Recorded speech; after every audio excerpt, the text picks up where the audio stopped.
Okay, ni ukuvuga wowe fungura short video, nk'aka ka video karamara amasegonda 10 gusa, aga short video ukagaplayinga aya masegonda baba baguhaye, then ugahita ubona amafaranga yawe. Okay, yes, nk'aka ka video twe turimo turareba k'amasegonda 10, iyo karangiye uhita wakira earning zawe. Urabona ko earning zahise twahise tuzakira, batubwiye ko tuzakiriye. Hey guys, muhawe ikaze kuri channel ya Smart Worker. Niba ari ubwa mbere ugeze kuri iyi channel, most welcome. Niba dusanzwe tubana, welcome back. Nk'ibisanzwe iyi ni channel yerekana uburyo bwo kwinjiza amafaranga hakoreshejwe telefone na internet gusa, nta kindi gishoro gisabwe. Tudatinze rero, muri video y'uyu munsi tugiye kurebera hamwe website nziza, website ukoreramo amafaranga ureba short YouTube videos, utu video tugufi twa YouTube ukabihemberwa, ndetse ugakora n'utundi dutaske tworoheje ukabihemberwa. Niba ari ubwa mbere ugeze kuri channel, kora subscribe, ukore kukazogera, wemeze kuri all notification kugira ngo every single day uko twauploadinze video ujye ubona notification, bityo ukomeze ubone update z'uburyo wabyaza umusaruro telefone na internet. Let's go. Okay, ni ukuvuga rero gutangira gukoresha iyi website. Urakanda kuri link iri muri description y'iyi video, ugikanda kuri link uragera kuri page imeze gutya. Ukigera kuri iyi page uraza ukande hano handitse registration, kugira ngo urahabona. Reka nzoominge screen, ahangaha handitse registration, urahakanda. Ukihakanda urabona page ugiye kuzuza. Iyi page uruzuzamo, hano hari login, bakubwira ngo must be between 3 and 15 characters. Urashyiramo username ushaka gukoresha. Aha hari gmail.com, urashyiramo email yawe, email address yawe. Hano urashyiramo password ushaka gukoresha kandi iri strong. Yes. Okay, iyi page ukimara kuyuzuza, ngiye urabona nayujuje, nshyizemo username, nshyizemo email na password. Urahita ukanda handitse register. Ugikanda register, okay, uragera kuri iyi page. Nkwibutsa ko iyi website nuko already ngiye namaze guhindura muri English, iba iri mu rurimi rw'Ikirusiya. Yes, iba iri mu rurimi rw'Ikirusiya, ariko ukiyifungura uhita ubona ahantu handitse ngo translated to English. Niho uhita ukanda, then ukabona page yawe ije muri English. Kunguko urimo kubibona. So rero bahita bakubwira ko bohereje verification code kuri iyi email address washyizemo, bayohereje. Okay, reka manure screen nyirebe kuko yaje. Okay, yes, ndayirebye. Uhita uzuka yandika hano. Okay, maybe kari ngiye. Ukimara kwandikamo code uhita ukanda hano handitse confirm. Ugikanda confirm, already ubu ngubu account yawe ibibaye successful registered. Yes. Ikimara kuba successful registered rero urahita ugera kuri page imeze gutya. Ngira ngo hano urahabona ho translating to English. Uraba wa translatinze, urasanga hariho amalobi 0. Nkwibutsa ko iyi platform cyangwa se iyi website ariyo ikomoka muri Russia. Niyo mpamvu rero amafaranga yahanga muri iyi website abarirwa mu malobi. Nkwibutsa ko lobi imwe, reka tujye kuri Google, kwaje hano muri lobi to USDT. Ni ukuvuga ngo lobi imwe cyangwa se lab imwe ingana na 0.011 yes USDT. So rero tugiye kureba uburyo aya lobi umuntu yakorera muri iyi platform. Yes, nkuko bibona ni 0. Iyi platform rero nkuko twatangiye tubivuga, ni platform ni yamamariza abantu baba baguze nayo ama views, ama watching time, like, subscribe n'ibindi bigiye bitandukanye, abashaka kwamamaza website zabo, application zabo, Telegram channel ndetse n'izindi. Hanyuma rero ni ukuvuga ngo hano hari tasks zitandukanye. Nugera kuri account yawe urasanga hameze gutya. Reka nzoominge screen, ushyiramo urutoki ukajya uzoominga screen. Yes, urabona ko turacyafiteho 0. Tugiye kura rero uburyo bwo kwaninga amafaranga. Hari uburyo bwo kwaninga butandukanye ari bwo ubu ngubu buri hano.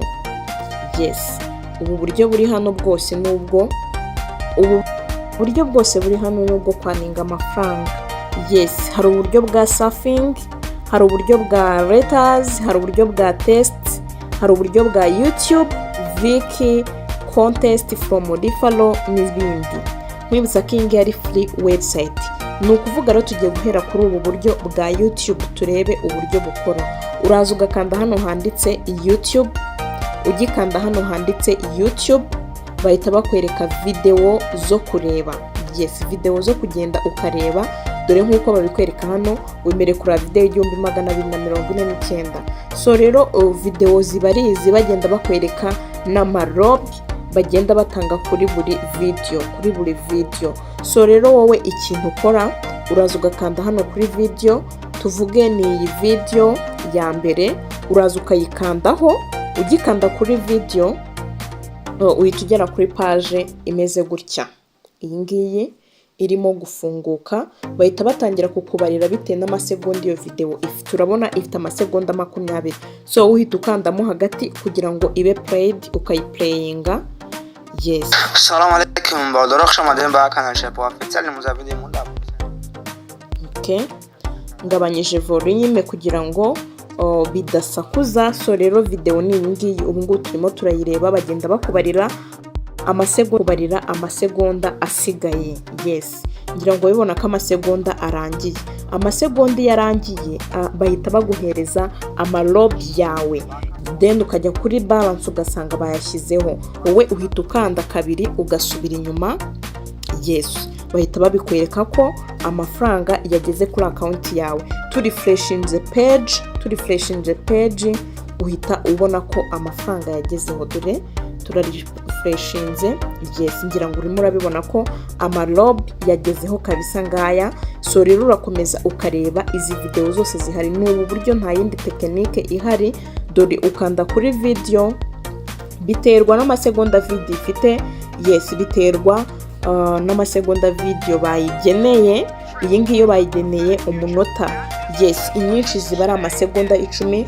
Uko amasegonda ya video yiyongera niko n'amafaranga bageneye video yiyongera.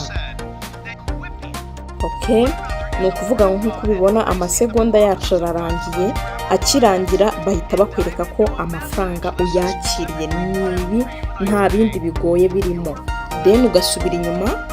Yes, ugahita usanga ko bayaguhaye. To refreshing the page tureta dusanga twamaze kuyabona. Of course nk'uko ubibona amaze kuba ayangaya. So ubundi buryo bwo kwinjiza rero hano burimo. Yes, ubundi buryo burimo bwo kwinjiza muri iyi website. Okay, ni uburyo bwo kureba ama ads, ari byo tugiye kureba hano kuri YouTube. Turahavuye, tugiye kujya hano kuri surfing. Turebe uburyo bikorwa. Surfing, buri task turareba uko ikorwa. Hano ni ukuvuga ngo we ufungura iyi link baba baguhaye, urahakanda. Ukihakanda amasegonda bahita batangira kuyabara. Kanda hano kuri start watching. Ugikanda kuri start watching, amasegonda hano hejuru ahita atangira kwibara. Ko nta guplayinga birimo kuko ntago ari video. Amasegonda ahita atangira kwibara. Amasegonda kimara kwibara ngiye kukwereka ikintu ukora. Amasegonda kimara kwibara hano yibaraga, ngira ngo urahabona hahita haza iryo jambo ntunzemo agafresh, niryo ukandaho. Ukirikandaho uhita wakira earning zawe. Ibi nabyo biroroshye. Ubundi ugahita usubira inyuma, ugasubira inyuma. Yes, urabona ko nsubiye inyuma nsanze bayaduhaye. Urongera ugakanda hano kuri iyi yindi ukayikanda, ugahita ukanda hano handitse start watching. ugikanda start watching amasegonda ahita atangira kwibara nk'uko twabibonye. Yes, urabona ko ni ibintu byoroshye ku watching to ads, kureba udushoti video twa YouTube. Iyi platform cyangwa se iyi website kuyikoramo amafaranga biroroheje cyane. Yes, urabona ko hano hajemo rya jambo uhita urikandaho ugahita ubona earning zawe. Urabona ko biroroshye. Aha naho tubonye uburyo izi task zikorwa. Ni ibintu byoroshye cyane, ni ibintu byumvikana. Yes, nk'uko ubibona reka twongere tu refreshing page uko ukorera Yes, urabona hano hahise hageraho aya malob. Ku gukora amalob birihuta cyane. Hari ubundi buryo bwo kwinjizamo hano kuri Reuters. Yes, hano kuri Reuters urahakanda ho noneho nugusoma baba baguhaye ibinyamakuru cyangwa se n'andi malink yamamaza. Ikintu ukora uraza ukayikandamo, ugikandamo uhita ukanda hano handitse start reading. Ugikanda start reading barabanza bakakubaza ikibazo. Hano barabanza bakakubaza ikibazo. Hano baba baguhaye ino test, ubanza ugasoma ugahita usubiza ibyo ukuye muri iyi test. Hano barimo baratubaza ngo which name of the company, kandi company turabibona ko ari yitwa Be Free. So rero hano uhitamo Be Free.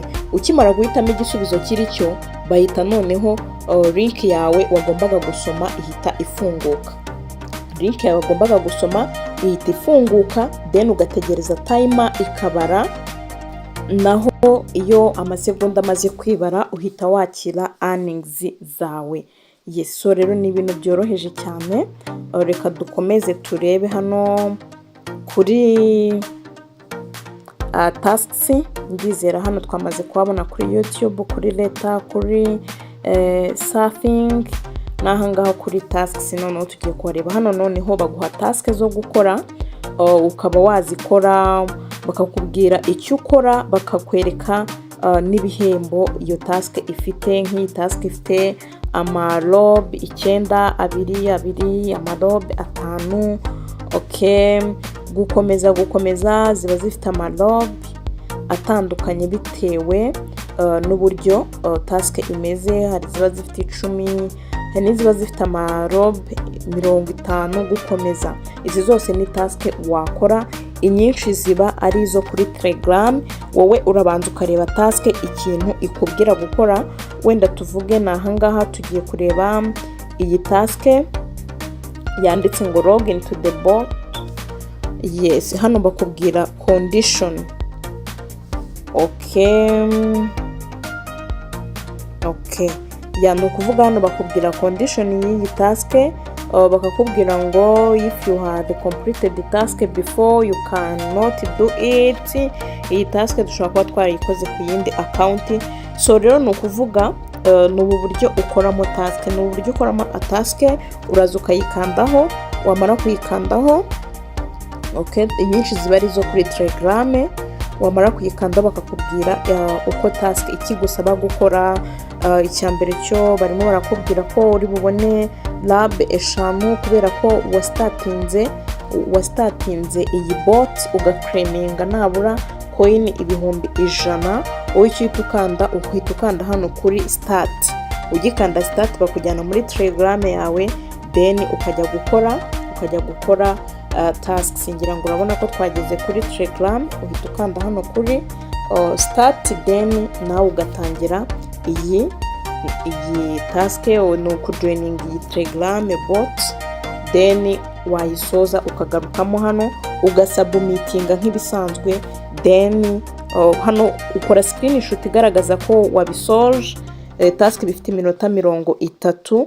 Then hano ugahita ukanda hano kuri choose file, ugahita ugera muri gallery yawe ugahitamo ifoto ushaka guhitamo ukayisubmitinga. Biroroshye cyane rero gukora task muri iyi website. Ego tekinike irimo hano kugira ngo ukore izi task.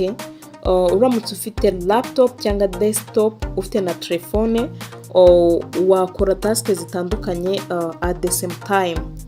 Ikindi nshaka kuvuga ni ukuvuga urugero nko kuri YouTube earning. Ahangaho bureba video nka video ukazirebera mu mashini, kuri telefone ukaba urimo gukoreraho task birakunda, cyangwa se nko muri laptop ukaba urimo kureberamo utu short link ko kuri surfing, then ukaba uri no kureba YouTube video. Yes, byose birakunda. Iyo ni tekinike wakoresha task zihari ugahita uzireba kandi vuba byihuse.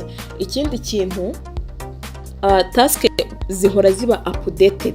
Yes, kuko abantu abakiriya ba website baba ari benshi biyongera, abashaka ko babazamurira views, watching time, subscriber, like n'ibindi, abashaka ko izi website zabo zamamazwa. Iyo task zishizeho wari ufite, baburetse ko zidapfa gushira, iyo zishizeho uhita utegereza mu kanya gato cyane ukongera ukagarukamo, usanga zabaye updated, ukazikora, izijemo zose ukazikora. So rero n'ubwo buryo ibintu biroroheje muri iyi website. Noneho tugiye kureba uburyo aya marob yawe uba winjize muri iyi platform uyabikuza ukayakira kuri mobile money. Okay, reka dusubire muri main account yacu twari turimo turakoreramo amataske, then tubikuze, turebere hamwe uburyo kubikuza bikorwa muri iyi website. Turebere hamwe uburyo ubikuza amafaranga ukayakira kuri mobile money yawe. Okay, tugarutse muri main account yacu, tugiye kurebera hamwe uburyo bwo kubikuza muri iyi website. Kubikuza uza hano kuri balance ku mafaranga uba winjije, hano handitse main account, ukahakanda. Ukihakanda uhita ubona uburyo bwo kubikuza. First bakwereka amafaranga ufite kuri balance yawe. Ikindi hano uhasanga itangazo rivuga ngo mbere yo kubikuza banza urebe neza ko wallet address yawe yanditse neza. So rero ni ukuvuga ngo hano harimo uburyo bwo kubikuza butandukanye. Hari uburyo bwa mobile phone, hari uburyo bwa wallet, hari uburyo bwa perfect money, crypto, payer, web money. Okay, ubundi uburyo twakabikujemo ni uburyo bwa mobile phone agahita agera kuri mobile money, ariko tugiye kubikura muri ubu buryo bwa crypto. Ndaje mbere impamvu aribwo tugiye kubikuzaho. First of all bagenda bakwereka minimum withdraw kuri buri kintu, ndetse na commission cyangwa se ayo bacaginga kugira ngo ubikuze. Ni ukuvuga ngo hano minimum withdraw bagenda bakwereka hano aho wabikuza make naho wabikuza nabura amarob 2. Yes, amarob 2 niyo wabikuza. Hanyuma twebwe rero tugiye kwirebera mu buryo bwa mobile ho amake wabikuza na amarob 110. Yes, ngira ngo urimo kubibona. Hanyuma tugiye kwirebera hano mu buryo bwa crypto aho ubikuza nabura hano ukoresheje Dogecoin, Tron, Litecoin, Tether, okay, ibintu nk'ibyo.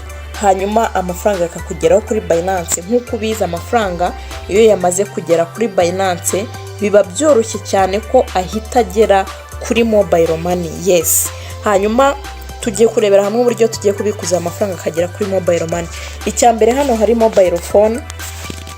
Nabonye gushyiramo nimero yacu twebwe bidakunda, ntago dushoboye kuhabikuriza, ntago bishobotse ko tuhabikuriza hano kuri mobile phone.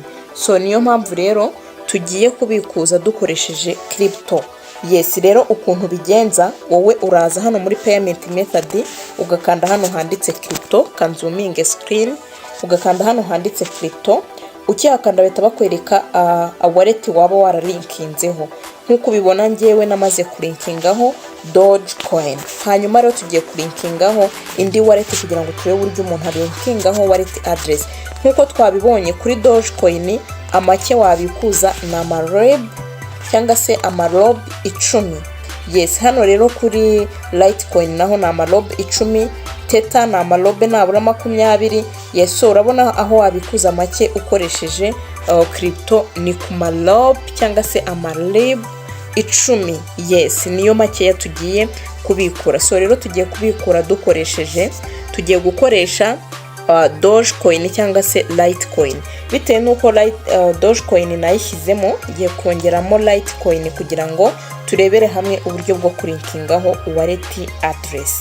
uburyo bwo kulinkingaho wallet address rero hano tugiye guhitamo wallet address yindi dushaka kubikurizaho. Of course ugikanda kuri wallet address udafiteho uhita usabwa kwadingaho wallet address. Dore uburyo rero wadingaho wallet address.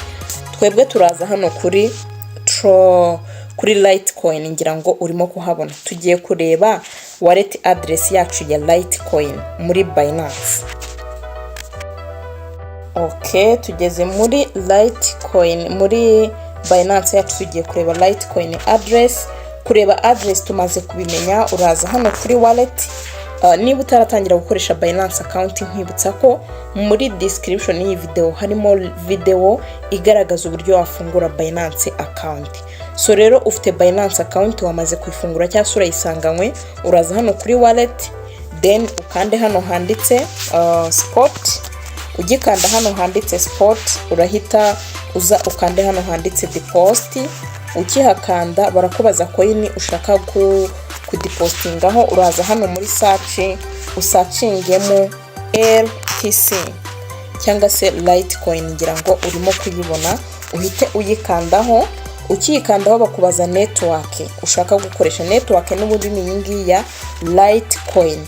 Hano kuri Litecoin bakubwira ko amakeya ushobora kudepositinga hano kuri Litecoin ari Litecoin 0.001. So hanyuma rero uhita uhakanda. Ukimara kuhakanda barakubwira ngo ukopiye wallet address. Hano rero tugiye gukopiya wallet address yacu. Ukimara gukopiya wallet address uhita ugaruka muri ya website yawe, ukaza ukalinkingamo wallet address. Uraza hano nkuko ubibona hano haravivuye. Hano havivuye tuba twaramaze kuyadinga. Hano kuri Dogecoin urabona ko haravivuye. Tugiye kuza none hano kuri LTC kuri Litecoin tuhakande, then dushyiremo wallet address yacu. Ukimara gushyiramo wallet address yawe uraza ugakanda hano handitse request pin code. Ni code bakoherereza iyo ugiye kongeramo wallet address kugira ngo babanze bacekinge kuko ari wewe wanyawe. Hanyuma tugiye kureba message muri email, niho baguhereza code. Yes, ubundi tuze tuyishyiremo hano kuri pin code. Tugiye muri email. Okay, tugeze muri email. Dore email yabo turayibonye ngiyi. Tugiye gukopiya rero code baduhaye. Dore pin code urayibona bayanditseho gutya. So uhita uyikopiya wowe. Ukimara kuyikopiya uragusubira muri website ukaza ukayipiningamo kugira ngo wadingemo wallet address yawe. Yes, upiningamo, upastingamo pin yawe, then ukaza hano kuri Litecoin address. Yes, ukamakinga sure ko ya wallet yawe irimo. Dore urabona ko tugiye kureba pin wallet ivamo. Wallet iyivuye mu makinga sure ko wallet urimo kubonaho ihura n'iyingi ubufite muri Binance yawe. Makinga sure ko birimo guhura kabisa 100%. So rero katwongere dukopiye wallet address. Yes, kuyikopiya ukanda hano kuri aka kantu ubu yikopiye, then ukaza hano ukayishyiramo. Urabona ikiza no kwabanza ukaka pin code. So ukimara kuyishyiramo uhitwanda hano handitse save. Ugikanda kuri save bahita bakubwira ko bibaye completed. Urabona kuri Litecoin naho haravivutse. So tumaze kwadingamo wallet address yacu dushaka kubikurizaho.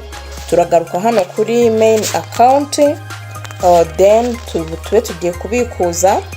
Yes, abatweretsa yariho turabikuza twebwe dukoresheje crypto. Banakubwira iminota nabura amafaranga kugereraho kuri Litecoin, nabura mu minota 15 amafaranga abakugezeho. Yes, ikindi nta charge bacharginga, amafaranga yawe urayabona yose. So rero twebwe tugiye guhitamo hano ayo turi bubikuze. Tugiye kubikuza ama Litecoin. Ukimara kubikora uhita ukanda kuri continue. Ugikanda continue bakwereka ama lot ugiye kubikuza, bakakwereka n'ama Litecoin arimo. Reka tubanze turebe se yayandi twemerewe kwakira kuri Binance yacu ntago ari munsi yaya ngaya, kuko abaye ari munsi ntago twabikuza ngo bikunde. Yes, so rero minimum turaza dukanda hano kuri more detail turebe minimum twemerewe ni 0.0 rimwe nabura ayari hejuru, kandi urabona ko twebwe ni 0.016. so rero tugiye kubikuza nta kibazo. Hanyuma rero systeme urumva network ni Litecoin n'ubundi, so ikintu uhita ukora uverifya hano, ukurura aka kantu ukakageza hano ukajyana Lite. Ukuntu bigenza uhita uza ukakanda hano ushaka ko kagera, then ugahita ukanda kuri payout. Yes, ugakanda kuri payout. Ugikanda kuri payout bahita bakubwira ko payment yaya malob, yes, yaya malob yabaye successful made. Yes, hanyuma bakanakubwira ngo thank you for your work. Yes, ngira ngo urimo kubibona ukuntu bimeze.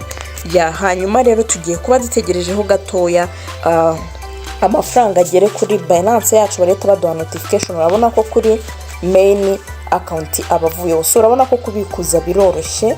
We no kurinkingamo wallet address ubundi ugahita ukora withdraw. Tugiye no kurebera hamwe ayo mafaranga yayo makeya, kuko kuri Binance usanga muri P2P akenshi abaguzi baba barimo guhera ku 2,000 nabura ku ma USD itageze mu 2,000. No tugiye kureba se uramutse wifitiye ama USDT ari guhana n'amafaranga 500, 200, 1000, 1500, mbese atari kugera kuri minimum yaba P2P wayabikuza gute? Nibyo tugiye kurebera hamwe. Reka tubanze twakira aya mafaranga kuri Binance, tureta tubona notification ya Binance.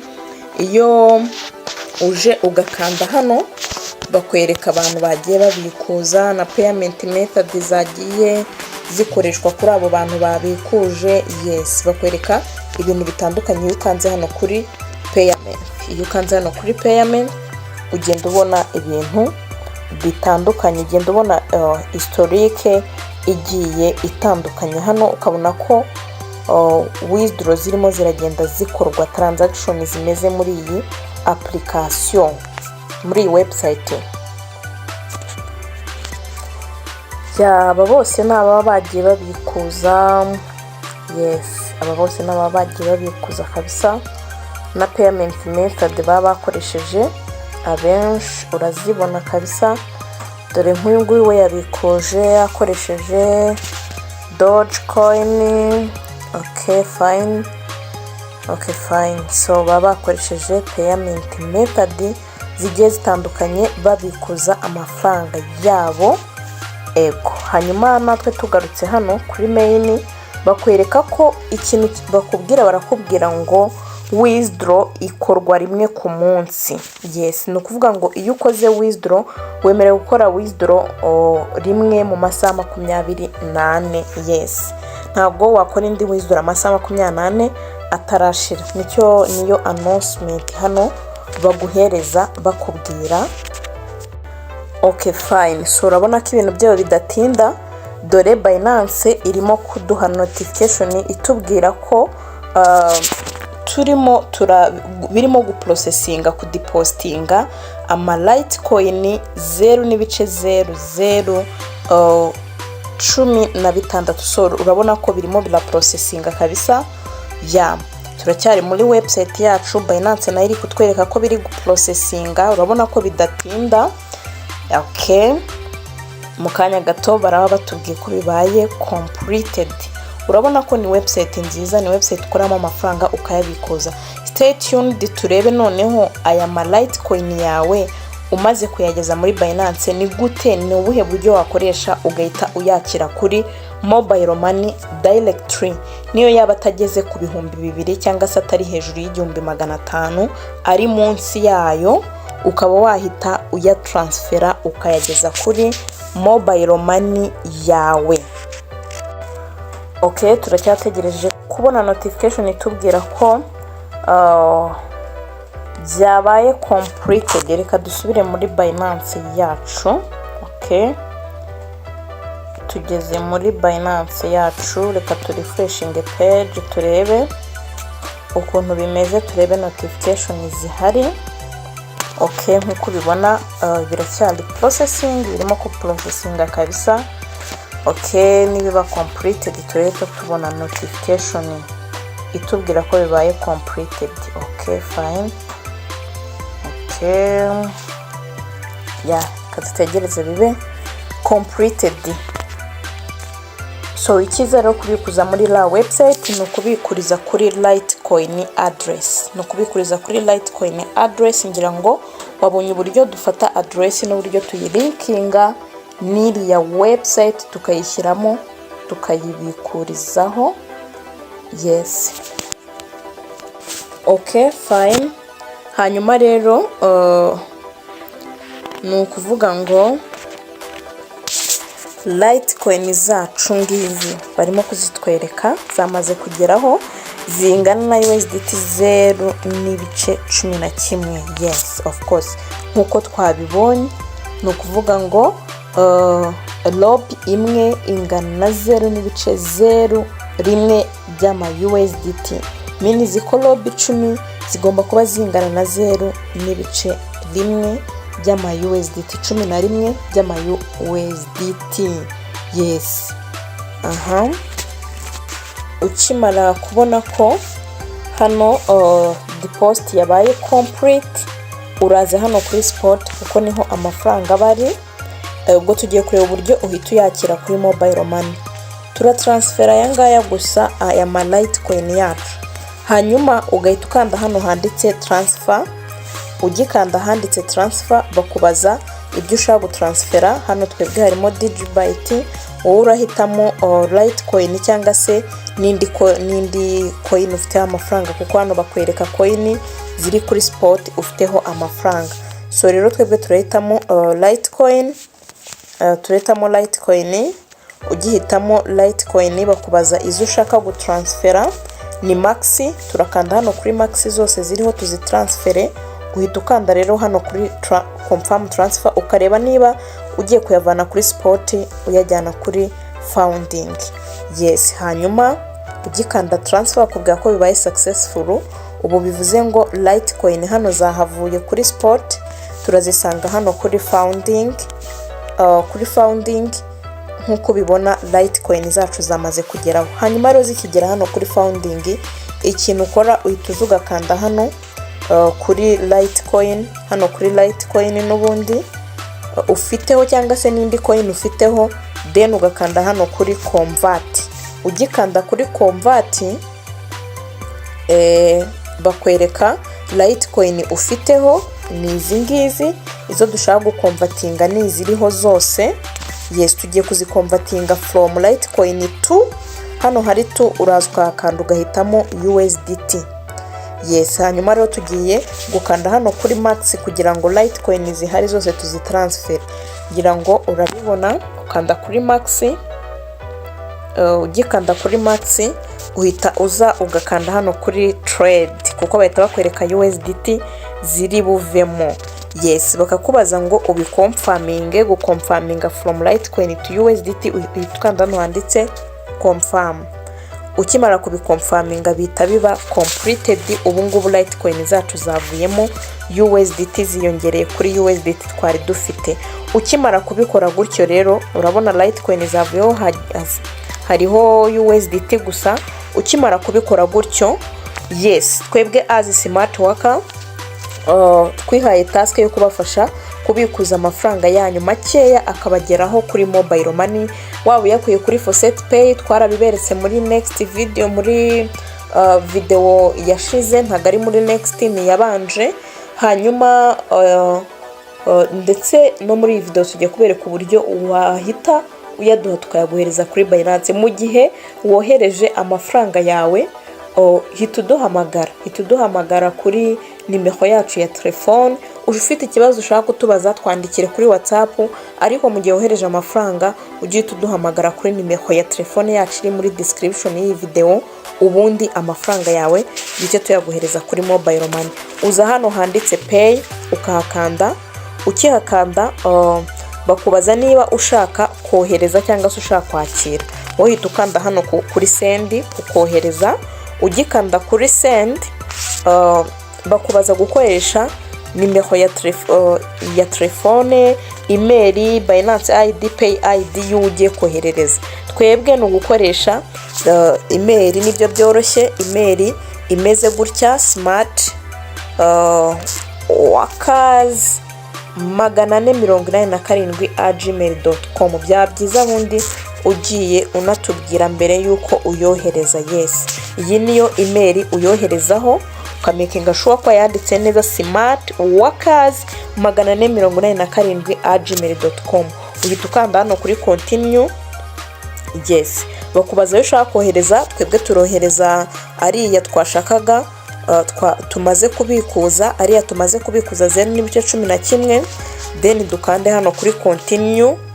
Yes, andi yarariho yo ntago tuyitayeho, twe turi kureba uburyo bwo kubikuza. Okay, sorry, bahise bambwira ngo do not pay to yourself. Hanyuma ngiye gushiramo indi email address kugira ngo mbereke uburyo uburyo wishyura. Reka dushyiremo indi email address. Ariko ntago ari iyi ngiyi yoherezaho n'iriya ya smart workers.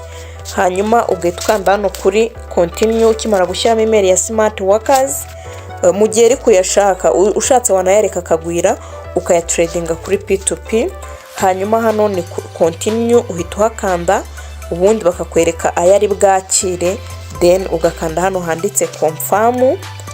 Yes, ugikanda confirm bakubaza kuverifya yaba ari niba ukoresha fingerprint cyangwa se passkey. Yes, ubu ngubu ndishyuye, bahise banabinyereka ko nishyuye. Paid 0.1. Yes, ubu ngubu ubu yishyuye uyamwoherereje amugezeho.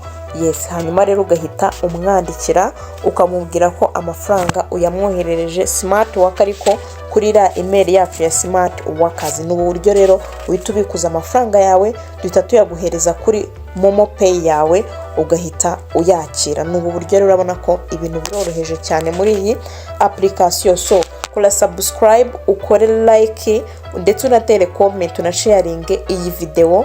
Niba ari ubwa mbere by'umwihariko ugeze hano, ukore subscribe, ukore no kuri all notification kugira ngo every single day uko twauploadinze video ujye ubona notification, bityo ukomeze ubone update z'uburyo wabyaza umusaruro telefone na internet. Ikindi muri description ya video harimo link ya WhatsApp group, ya WhatsApp channel, ujoining WhatsApp channel yacu kugira ngo ujye ubona update zigiye zitandukanye tudatangira no kuri YouTube, biba ngombwa ko tuzitangira muri WhatsApp channel. Thank you so much for watching this video. Bye bye.